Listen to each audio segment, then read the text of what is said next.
What's up, guys? It's the Bay Bros, and we have some new Beyblade X news for the month of November.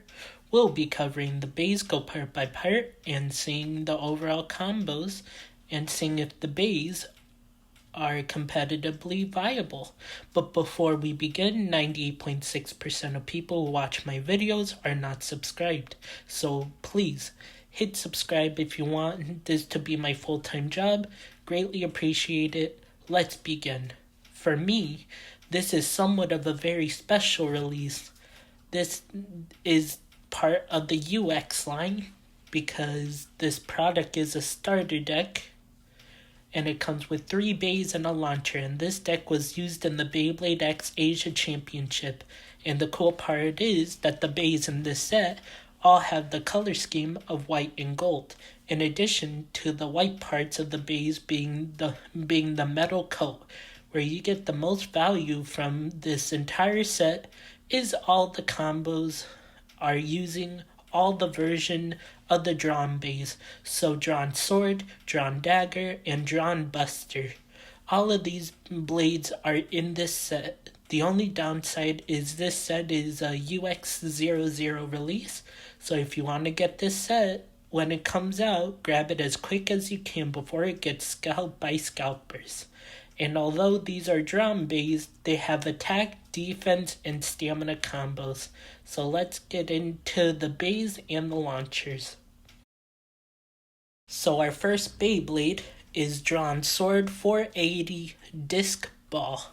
The Drawn Sword blade is good when it's mint, and as it wears over time, you would use this blade for stamina and defense combinations. The 480 ratchet, out of the many 80 height ratchets we have gotten, me personally, I don't like foresights for the 80 height ratchets. If you have to use the 80 height ratchets, use 380, or if you're able to use the 70 height, use 970, or even the 580 ratchet if your options are limited. Moving on, Disc Ball. This bit is a variant of the ball bit, and it's a little bit taller than the ball bit on account of the wide guard around Disc Ball. Technically, it can be a, quote, high bit because regular ball is around 2.98 millimeters compared to Disc Ball, which is 3.17 millimeters. These measurements aren't set in stone. The measurements will vary depending on the copy. As well, Disc Ball has low burst resistance. Overall, I think this build is very decent. I feel like this is meant for stationary attack combinations on account of if the drawn sword is mint or not. It can KO, burst, or even get the extreme. It's all depending on the matchup. And with that, let's get to the next bay. The next bay we'll be looking at is Drawn Dagger 960 Low Flat.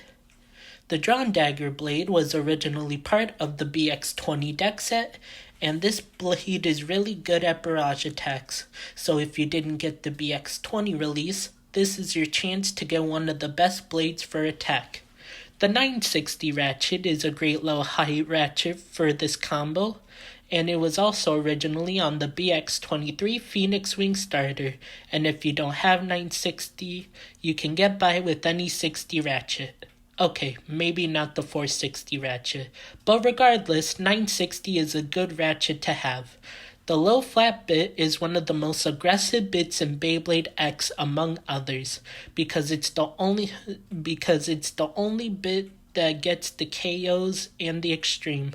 But the only other way to get this bit is to get BX14 Shark Edge Random Booster or get a full set. This is one of those bits I feel everyone should try and obtain, and at the same time, this bit has high burst resistance. Overall, this is a solid combo for the build. It's mainly for those who want an aggressive attack type, and at the same time, it's very difficult to burst.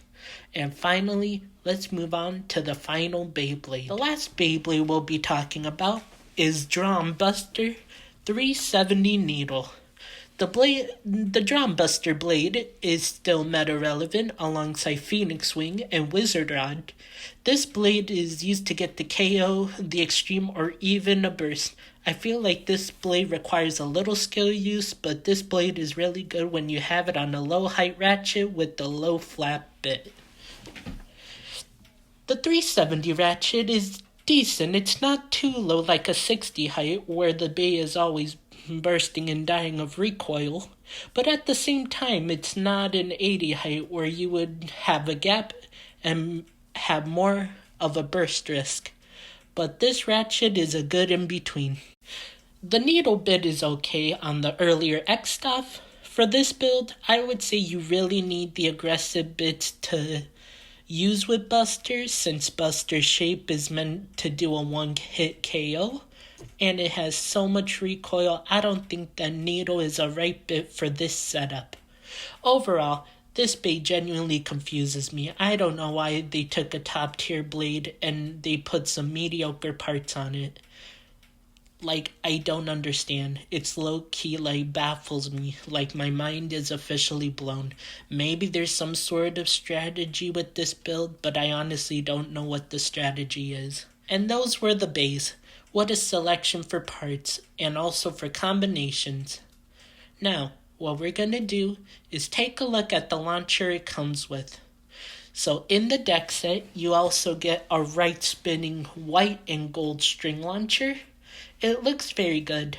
I like the gold near the string, and what makes this different than your regular black and white string launcher is that there's gold on the handle and there's gold text, which is a neat little detail, and I like it very much.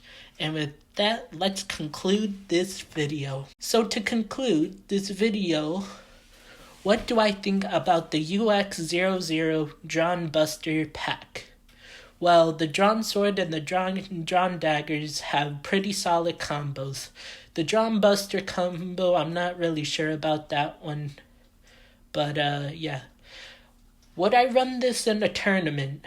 Maybe.